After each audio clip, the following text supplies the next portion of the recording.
Spain discovered the greatest treasure in human history and still collapsed under its own wealth. Mountains of silver, rivers of gold, entire continents absorbed into imperial rule. In the 16th century, Spain did not merely appear powerful. It seemed inevitable. If history rewarded the possession of precious metal alone, the Spanish crown should have dominated indefinitely. But wealth is not the same as durability. Welcome to Financial Historian, where money, power, and history intersect, and outcomes are rarely what they first appear to be. This was never just a geopolitical rivalry. It was a global economic stress test. Spain and England were not simply fighting naval wars. They were competing over a deeper question. What actually creates lasting wealth? Treasure or institutions? Resources or systems? Extraction or productivity? In 1492, when Christopher Columbus sailed west under the Spanish crown, Europe unknowingly initiated the largest bullion transfer in human history. Within decades, Spanish forces dismantled vast American civilizations. In 1521, Hernán Cortés toppled the Aztec Empire. In 1533, Francisco Pizarro crushed the Inca. Then came Potosi and the mountain known as Cerro Rico.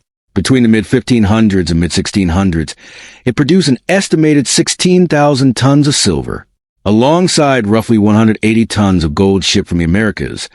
This torrent of metal transformed Spain into Europe's financial epicenter. By 1600, Spain ruled a global empire stretching from the Philippines to Peru, from Naples to the Netherlands. Its Atlantic fleets were dominant. Its tercios were feared. On a 1580 map, Spain appeared to have already won history. But wealth arrived faster than Spain could structurally absorb it. Silver flooded Seville. Prices surged. Between 1500 and 1650, prices across Spain and much of Europe roughly quadrupled, a phenomenon later called the price revolution. What looked like enrichment was, in reality, monetary dilution. The money supply expanded dramatically. Domestic production did not. More currency chased the same goods. Inflation followed, not as a modern invention, but as a mathematical inevitability. Meanwhile, Spain increasingly relied on imports, rather than systematically develop domestic industry. It used American bullion to purchase manufactured goods from the Netherlands, Italy, and later England. Textiles, tools, ships, silver flowed in. Finished goods flowed out. Liquidity replaced productivity. Under rulers such as Philip II of Spain, Spain financed enormous military commitments. Wars in the Netherlands, conflicts with France, campaigns against the Ottoman Empire. Imperial scale required constant expenditure. So Spain borrowed heavily. German banking dynasties like the Fuggers and Genoese financiers extended vast credit lines, secured against anticipated silver shipments. On paper, the logic held. In practice, volatility shattered it. Storms delayed fleets. Piracy disrupted cargo. Military expenses exceeded projections. Cash flow tightened. Deficits widened. Spain declared sovereign bankruptcy in 1557, again in 1575, again in 1596, and again in 1607. The wealthiest empire in the world repeatedly defaulted. The issue was not mere incompetence. It was structural fragility. Political power remained concentrated in the monarchy. Taxation was fragmented and inefficient. Regional privileges weakened central revenue. Economic modernization lagged behind imperial ambition. The empire was vast. Its financial architecture was brittle. Now consider England. In the 16th century, England lacked Spain's colonial scale and bullion inflows. It was smaller, poorer, politically unstable. Its navy was growing, not yet dominant, but something institutional was evolving beneath the surface. In 1588, Spain launched the Armada to subdue England. More than 130 ships sailed north. Spain anticipated decisive victory. Instead, storms, logistical breakdowns, and adaptive English naval tactics shattered the fleet. England survived, not because it was richer, but because it adjusted. The 17th century brought civil war. In 1649, King Charles I was executed. Monarchy was abolished, then restored. Political upheaval threatened collapse, but instead forced redesign. In 1688, the Glorious Revolution permanently shifted authority from absolute monarchy toward parliament. This was not merely constitutional reform. It was financial transformation. Control over taxation and borrowing move away from a single sovereign toward institutional governance. Investors noticed. In 1694, the Bank of England was established, not as ceremony, but as mechanism. It institutionalized public debt management and stabilized state credit. Government bonds could now be issued against predictable parliamentary taxation. Spain borrowed against silver shipments. England borrowed against institutional credibility. Credibility compounds. During the 18th century, Britain accumulated immense public debt, particularly during wars against France. By 1815, following the Napoleonic Wars, British public debt exceeded 200% of GDP. Yet markets remained functional. Investors trusted the framework. Bonds traded actively. Obligations were honored. Taxation was systematic. Debt became an instrument, not a symptom. Credit markets enabled sustained war financing without reliance on unpredictable bullion arrivals. Confidence mobilized capital more effectively than mines ever could. By the mid-1700s, Britain's financial ecosystem had matured. Insurance markets expanded. Joint stock companies proliferated. Global trade routes intensified. Institutions such as the East India Company blurred the line between commerce and sovereignty. Then came steam.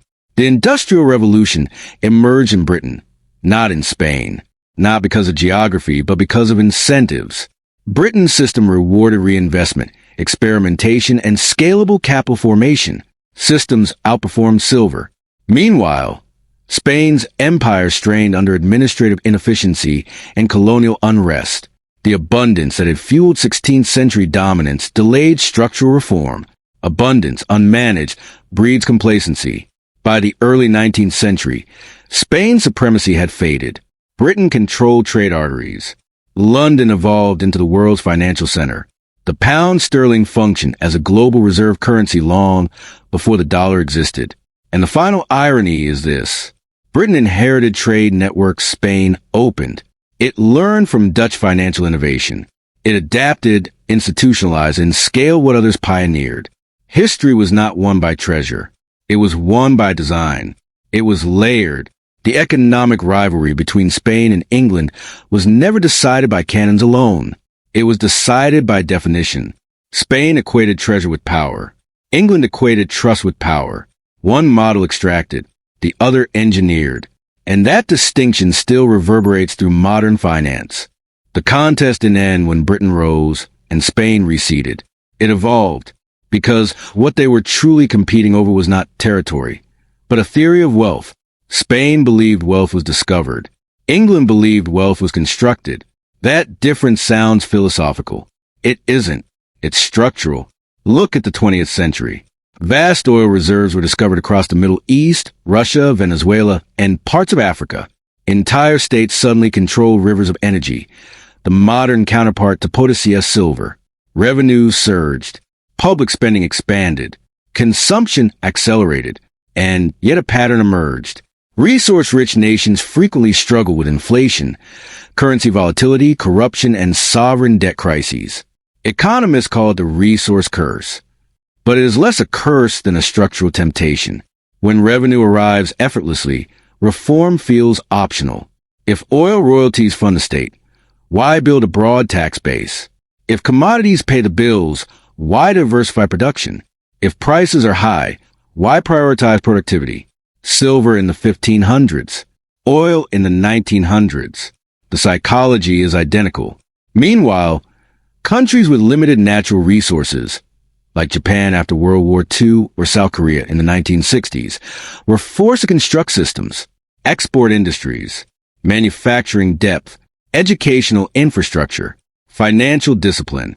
Constraints force design. Abundance often delays it. Consider the United States.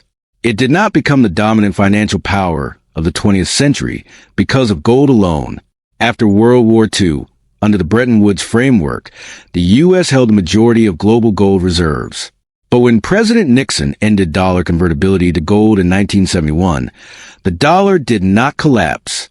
What sustained it was credibility. U.S. Treasury markets evolved into the deepest and most liquid sovereign debt markets in history. The Federal Reserve operated as lender of last resort. Legal institutions, imperfect but comparatively stable, upheld contracts and capital flows.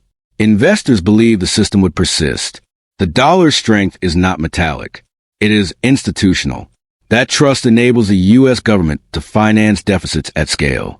It allows corporations to borrow globally. It permits the financial system to absorb shocks that would destabilize less institutionalized economies. The parallel is clear. That is the England model. Public debt in the United States now exceeds 100% of GDP. In isolation, that figure appears alarming. Spain defaulted at lower ratios. But ratios alone are incomplete metrics. The critical variable is credibility. Whether markets believe the debt can be serviced without destroying currency stability or long-term growth. As long as treasury markets remain liquid and trusted, debt functions as an instrument rather than a liability. Spain borrowed against incoming silver. When shipments faltered, the illusion fractured. Britain, and later the United States, borrowed against future tax capacity within institutional frameworks capable of enforcement. Silver depletes. Trust compounds. But trust is not automatic. If political instability erodes fiscal discipline, if inflation becomes entrenched, if central bank independence weakens, if debt persistently outpaces productive capacity, even resilient systems drift. Spain did not collapse overnight. Inflation began gradually. Defaults raised borrowing costs incrementally. Dependency deepened. Institutional reform lagged behind geopolitical ambition.